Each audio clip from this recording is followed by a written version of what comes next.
हमारे साथ हमारे मेहमान जुड़ चुके हैं पैराडाइम कमोडिटीज के बीरेन वकील और एक्सिस सिक्योरिटीज के प्रीतम पटनायक। आप दोनों का कार्यक्रम में स्वागत है। प्रीतम, आपसे जानना चाहेंगे, अंतर्राष्ट्रीय बाजारों में जिस तरह की उठापटक जारी है, आपकी टॉप पिक्स कहां होंगी? मनीषा, हमारी टॉपिक्स रहेगी मेटल्स के ऊपर और कहीं ना कहीं क्रूड के ऊपर भी हमारा अटेंशन बना हुआ है। मैं सोने के बारे में इसलिए बात नहीं करना चाहता क्योंकि कहीं ना कहीं डेटा आने वाला है, हम लोग को थोड़ा कॉशियस खेल के चलना पड़ेगा उससे पहले। रही बात अपना, जो मैं मेटल्स की बात कर रहा था, आप देख लीजिए मेटल्स में जो डेटा निकला था चाइना से, आइडली तो प्राइसेस कम या नीचे आना चाहिए थे, पर कहीं ना कहीं जहां पे चाइना ने अपने को सरप्राइज किया कि इंटरेस्ट रेट को कहीं ना कहीं कम करके दिखाया उन्होंने दोनों। और दूसरा एक चीज, मेन चीज था कि उन्होंने बोला कि कहीं ना कहीं वो स्टिमुलस लेकर आना चाहते हैं इकोनॉमी में, जो प्राइमली इंफ्रास्ट्रक्चर रिलेटेड रहेगा। तो ये बहुत ही स्ट्रॉन्ग सपोर्ट पॉइंट बन जाता है बेस मेटल के लिए।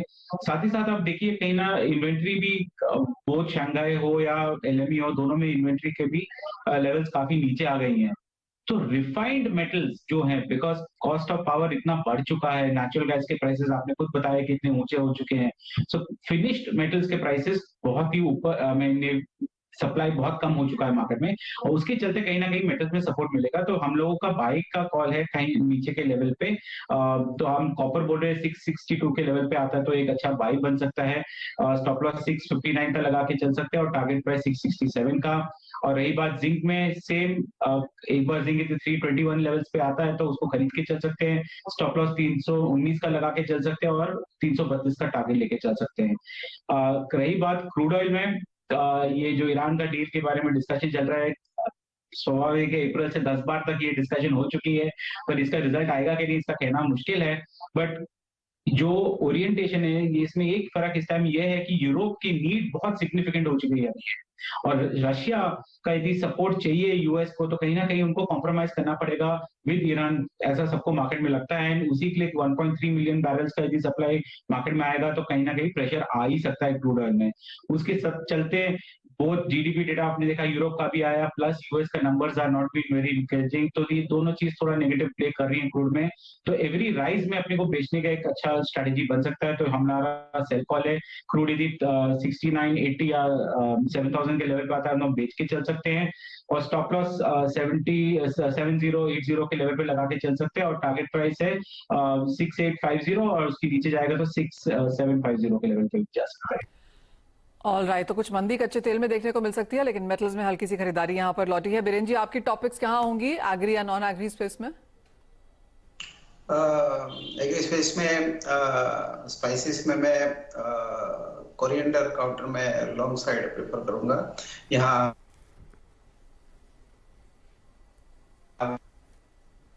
रिकमेंडेड है 11,000 के नीचे, यानी 10,900 का स्टॉप लॉस रहेगा और 12,100-200 के आसपास का टारगेट रहेगा। मेटल सेगमेंट में मुझे जिंक थोड़ी मोमेंटम के लिए अच्छी लग रही है, तो यहाँ मैं प्रोबेबली 316 के आसपास बाइंग प्रेफर करूंगा, 311 का स्टॉप लॉस और 330 का टारगेट।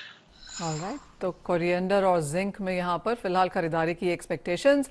ध्यान हम यहाँ पर स्पाइसेस यानी मसालों पर ही देंगे, क्योंकि त्योहारी मांग लौटने और मजबूत एक्सपोर्ट की मांग से मसालों में एक बार फिर से यहाँ पर तेजी देखने को मिली है। अगर पिछले 2 हफ्ते की बात करें तो हल्दी में 15% की गिरावट के बाद आज करीबन 3% की शानदार तेजी है। वहीं जीरा और धनिया में भी लगातार खरीदारी का रुझान है। जीरे पर बात करने के लिए हमारे साथ जुड़े हैं ऊंझा एपीएमसी के वाइस चेयरमैन अरविंद पटेल, और हल्दी पर बात करेंगे निजामाबाद मंडी से भानु ट्रेडर्स के अमृत कटारिया।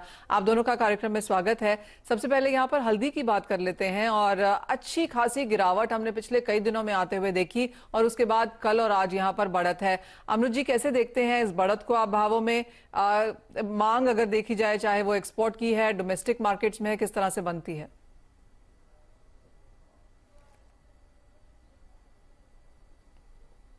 अमृत कटारिया जी, आपको मेरी आवाज आ रही है? नहीं, उनसे फिर से संपर्क जोड़ने की कोशिश करेंगे। तब तक हम यहाँ पर जीरे की ही बात कर लेते हैं, जहां पर भी बढ़त देखने को मिली है। अरविंद जी, कैसे देखते हैं आप यहाँ पर जीरे के फंडामेंटल्स, और आगे जाकर भाव कैसे रह सकते हैं? जीरे में मैम, मेरी भी आपसे 2 महीने पहले एक बार बात हुई थी जी। और इसी तरह मार्केट ने अप्रैल मई में जो मार्केट हमारी हाजिर मार्केट की मैं बात करता हूँ तो 3800 से लेके 4000 के बीच जब सीजन का पीक टाइम था और सबसे ज्यादा अराइवल किसानों की आ रही थी, वहां से मार्केट एक बार स्टेबल होके अभी वही जीरे का भाव 4400 के आसपास स्टेबल हुआ है और यहाँ से लगातार मार्केट में तेजी दिखाई दे रही है और एक्सपोर्ट डिमांड भी अच्छी बनी हुई है। खास करके चाइना की डिमांड की वजह से मार्केट में अच्छी डिमांड दिखाई दी पिछले महीने में और हाजिर डोमेस्टिक मार्केट में भी बारिश का माहौल अच्छा होने से पूरे इंडिया में ये डिमांड आगे निकलेगी, त्योहारों की डिमांड निकलेगी। आगे जीरे में मंदी का कोई रुझान मुझे नहीं लग रहा। अरविंद जी, ग्लोबल फसल कैसी है और भारतीय बाजारों में जैसे आपने कहा, तो किस तरह का कैरी फॉरवर्ड स्टॉक की एक्सपेक्टेशन है? कैरी फॉरवर्ड सब पिछले साल तो करीब 10 से 15 लाख बोरी का सीएफ था, लेकिन अभी जो रनिंग ईयर चल रहा है उसमें आखिर जैसे नेक्स्ट जनवरी फरवरी में नया माल जब आने का शुरू होगा उस टाइम तक जीरे में हमारी नजरिए से कैरी फॉरवर्ड बिल्कुल नहीं दिख रहा और वही रीजन है कि ये 250 के आसपास का रेट फ्यूचर में भी चल रहा है और हाजिर में भी 4500 के आसपास 20 केजी के रेट चल रहे हैं।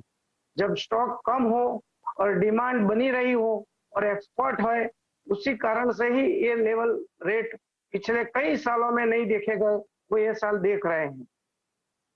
कहा जीरे में यहाँ से आपको मंदी नजर नहीं आती, तेजी की ही उम्मीद है, तो कितनी तेजी की एक्सपेक्टेशन है? त्योहारी मांग किस तरह की निकल सकती है?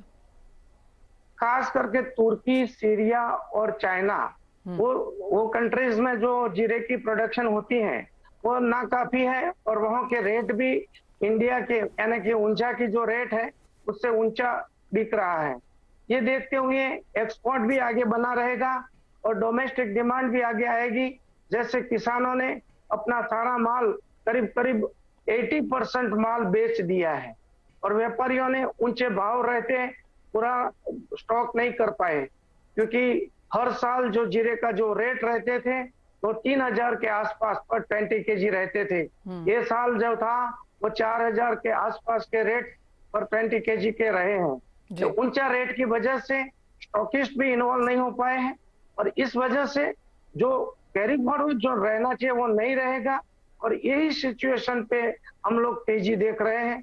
हो सकता है आगे 5000 से लेके 6000 तक जीरा हाजिर में बिक जाए तो मुझे आश्चर्य नहीं होगा। ओके, यानी कि अच्छी खासी तेजी की उम्मीद यहाँ पर जीरे में तो है, लेकिन हल्दी का भी एक यहाँ पर जान लेते हैं फंडामेंटल्स। और अमृत कटारिया जी, आप कैसे देखते हैं हल्दी को? क्योंकि पिछले 7-8 दिनों में एक्चुअली ज्यादा ही दिन हमने यहाँ पर पूरी तरीके से एक बिकवाली आते हुए देखी थी। कारोबारियों ने कहा भी कि एक बॉटम बनता हुआ हल्दी में नजर आ रहा है। अब जो ही आज तेजी आई है, इसे आप कैसे देखते हैं? क्या मांग लौट रही है बाजार में इन स्तरों पर?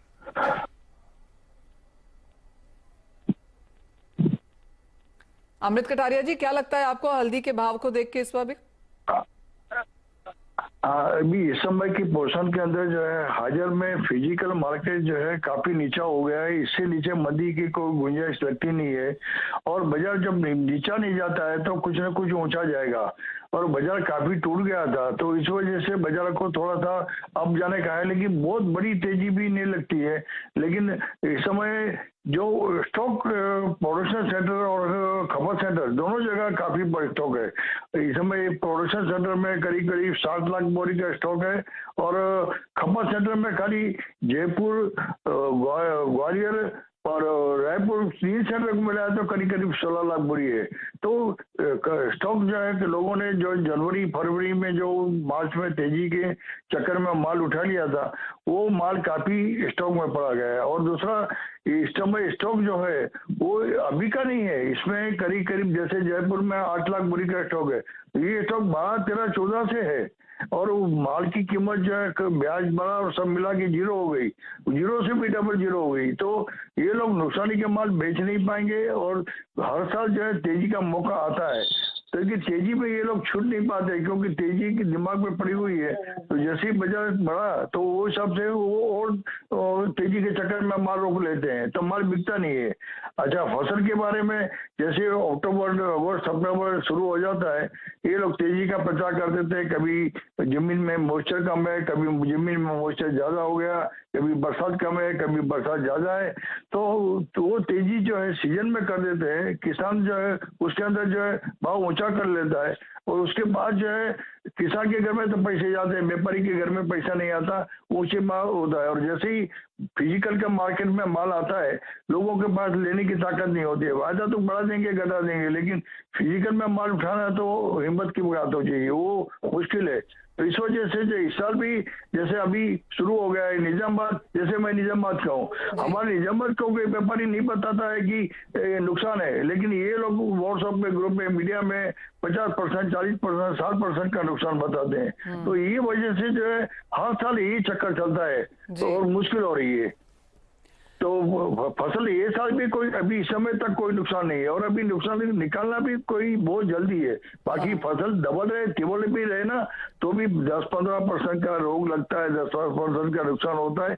ये कॉमन बात है, कोई नई बात नहीं है, लेकिन ये हाईलाइट ज्यादा होता है। जी हाँ, हल्दी ऑफ कोर्स इन फोकस भी रही है पिछले 2 सालों में। यहाँ पर कोविड की वजह से भी इम्यूनिटी बूस्टर के तौर पर भी एक्सपोर्ट भी यहाँ पर अच्छे हुए हैं, लेकिन ऑफ कोर्स पिछले 1-1.5 महीने में मुनाफा वसूली कुछ ज्यादा ही देखने को मिली है।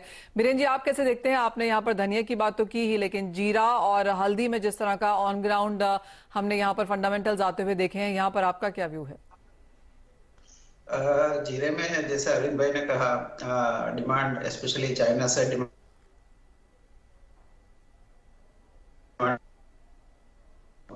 पानी अच्छा हो गया, हमें फेस्टिवल सीजन है और अब बारिश की स्थिति अच्छी है, तो जो रूरल इकोनॉमी हमारी काफी वाइब्रेंट होते हुए इसमें भी डिमांड रिकवरी देखी गई है। हल्दी में भी थोड़ा मार्केट ओवरसोल्ड था, तो इसमें भी थोड़ी रिकवरी आई है। बट तीनों प्रोडक्ट्स में ब्रॉडर व्यू से जीरा थोड़ा स्ट्रॉन्ग है फिलहाल, बट साइक्लिकल और मोमेंटम के हिसाब से मुझे थोड़ा धनिया में अब रनअप दिख रहा है। और हल्दी आप कहेंगे और तेज दिख सकती है 4% की बढ़त के साथ फिलहाल कारोबार? हाँ, वो शायद प्रोबेबली चार्ट के हिसाब से देखूं तो 7,880 7,910 तक जानी चाहिए। ऑलराइट, यानी कि अच्छी खासी बढ़त की उम्मीद यहाँ पर भी है। ये तो बात हुई यहाँ पर मसालों की, लेकिन एक ध्यान यहाँ पर इस वक्त नेचुरल गैस पे डाल लेते हैं, क्योंकि यहाँ पर हमने बढ़त और भी आते हुए देखी है। प्रीतम, आपने कहा कि एक बिकवाली यहाँ पर शायद कच्चे तेल में देखने को मिल सकती है, लेकिन जिस तरह की तेजी हमने नेचुरल गैस में आते हुए देखी है, 2.5% ऊपर 750 के स्तर, ये आज के दिन का हाई है अब फिलहाल। कैसे देखते हैं आप प्राइसेस? मनीषा, मैं आपको ये बताता हूँ, इसमें 2 एंगल देखते हैं। एक मैं आपको प्योरली इंटरडे ट्रेड बताऊंगा जो स्ट्रिक्ट स्टॉप लॉस के साथ खेलेंगे, क्योंकि टेक्निकल लेवल भी कहीं ना कहीं मार्केट में प्ले करता है। तो टेक्निकली हम लोग देखा जाए तो नेचुरल गैस एक सेल लेवल पे आएगा अबाउट 748 के लेवल पे, वहां पे एक बार एक शॉर्ट सेल करके चल सकते हैं, स्टॉप लॉस 752 का लगा के और टारगेट 740 का। पर ये मैंने जैसे बोला है, ये प्योरली इंटरडे ट्रेड है और स्ट्रिक्ट स्टॉप लॉस लगा के ट्रेड करना जरूरी है इसमें। लॉन्ग टर्म में तो ये तो कहीं भी ये किसी से छुपा नहीं है कि नेचुरल गैस का सिचुएशन क्या है। यूरोप में जिस हिसाब से डिमांड है, सप्लाई है नहीं, प्रोडक्शन में इंपैक्ट है। साथ ही साथ हम लोग ट्रेडिशनली नेचुरल गैस को हरदम एक विंटर्स का सेवियर मानते थे, पर कभी ना कभी अभी देखा जा रहा है एयर कंडीशनिंग रिक्वायरमेंट के हिसाब से कहीं हायर समर्स भी इंपैक्ट कर रही है नेचुरल गैस के प्राइसेस को। पर शॉर्ट टर्म करेक्शन है, लॉन्ग टर्म में तेजी है, और जैसे मैंने बोला ये शॉर्ट टर्म का ट्रेड आप लेके चल सकते हैं, पर with very strict stop loss. Alright, underline की स्टॉप लॉस जरूर लगाएं यहाँ पर। शॉर्ट टर्म में बिकवाली है, लॉन्गर टर्म में अभी भी तेजी की उम्मीद है यहाँ पर। इसी के साथ एक छोटे से ब्रेक के लिए अभी रुकेंगे, जब लौटेंगे तो जोड़ेंगे दर्शकों को अपने साथ, लेंगे उनके भी सवाल।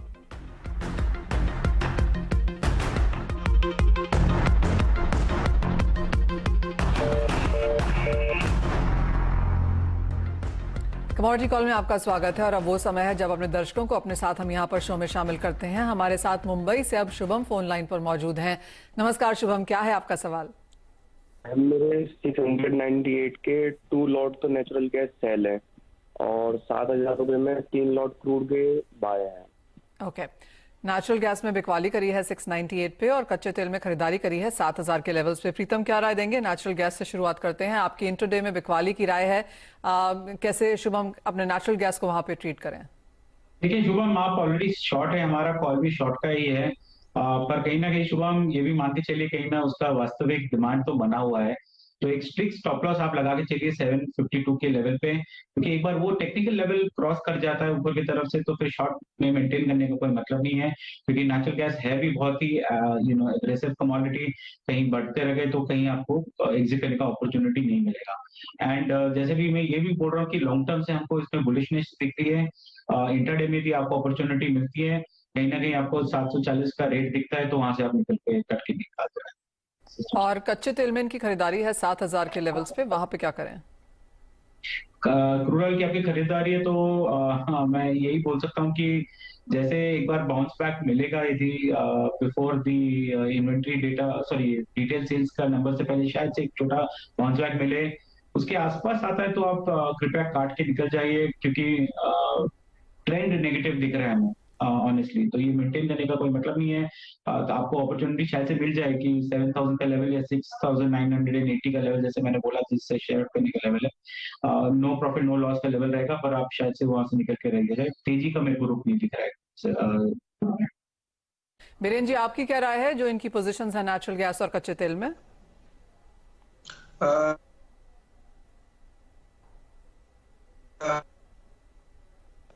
दोनों में मुझे ऐसा लग रहा है कि क्रूड ऑयल ईरान डील की बात चलते हुए थोड़ा दबाव में है, तो नीचे जा रहा है, उनकी बाइंग पोजीशन है। और गैस, जैसे प्रीतम भाई ने कहा कि इसमें जो यूरोप एनर्जी वॉर और ये रशिया यूरोप का जो तनाव है, इन्वेंट्री कवर विंटर ये सब देखते हुए उसमें, बट फिर भी कॉन्ट्रारियन साइड में आज के दिन तो मैं भी शॉर्ट जाना प्रेफर करूंगा उसी लेवल पे 750 755 के आसपास। मेरा स्टॉप लॉस छोटा है, मीन 763 समथिंग का। Target could be around 710 720, but वो ऑलरेडी शॉर्ट है तो शायद उनको रिस्क अपनी बढ़ानी नहीं चाहिए। आप यही देखें कि आपके लेवल्स पे यहाँ पर या लेवल्स के आसपास के प्राइसेस देखने को मिले तो वहां से निकल जाए। नेचुरल गैस में आज बिकवाली की राय है तो कुछ लेवल्स नीचे में यहाँ पर देखने को मिल सकते हैं। आगे बढ़ते हैं और राजस्थान से घनश्याम जी हमारे साथ फोन लाइन पर है। नमस्कार घनश्याम जी, आपका सवाल क्या है? मैडम, राजस्थान की बड़ी मंडी है खैरतली तिलन की, बहुत बड़ी मंडी है, सरसों की, यहाँ से बोल रहे हैं जी। हमारी मंडी में सरसों बहुत ज्यादा है, सरसों और गेहूं लोगों ने रोक रखा है, और सरसों में जो बेसिक रेट थे अप्रैल में उससे भी कम रेट है इस समय, तो क्या करना चाहिए हमें? रेडी में स्टॉक है हमारे पास सरसों और गेहूं का। बीरेन जी से पूछ लेते हैं। जैसे घनश्याम जी कह रहे हैं कि राजस्थान की बड़ी मंडी में इनके पास स्टॉक पड़ा हुआ है सरसों और गेहूं दोनों का, और दोनों में ही यहाँ पर भाव गिरते हुए नजर आए हैं। क्या राय देंगे दोनों ही कमोडिटीज में बीरेन जी?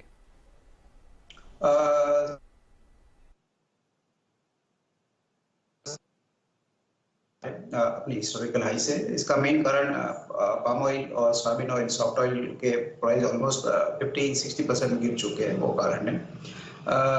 यहाँ से शायद सरसों ज्यादा नहीं गिरेगा, क्योंकि अब फेस्टिव सीजन शुरू हो रही है। और वीट बेसिकली स्टेबल हो चुका है। इनफैक्ट जब मई में गवर्नमेंट ने बान किया था उसके बाद से तो 200-250 की रिकवरी भी आई हुई है। यहाँ कैरी फॉरवर्ड स्टॉक काफी टाइट है, तो ये ओके यानी कि गेहूं में यहाँ पर सपोर्ट बरकरार रह सकता है, तो बेहतर प्राइसेस आपको वहां पर देखने को मिल पाएंगे।